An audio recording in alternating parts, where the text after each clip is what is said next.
oggi voglio fare una cover di No Effect. Faremo una cover del No Effect. È cambiata un po' l'atmosfera, già dalla seconda linea. Ok, chi di voi vuole salire? Sulle mani. Tu? Dai, cavalca.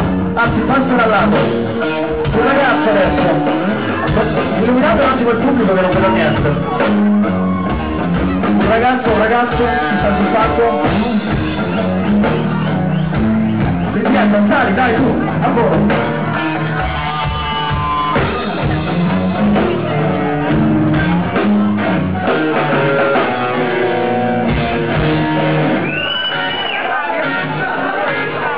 Dov'è il ragazzo che doveva salire? Pare che sia in tangenziale. Il ragazzo sta in macchina ed è già in tangenziale. Sta arrivando da Montecchio. Sta facendo la Gasparona. Ecco, è arrivato. Con vestito da donna, quindi forse io lui lo farei salire.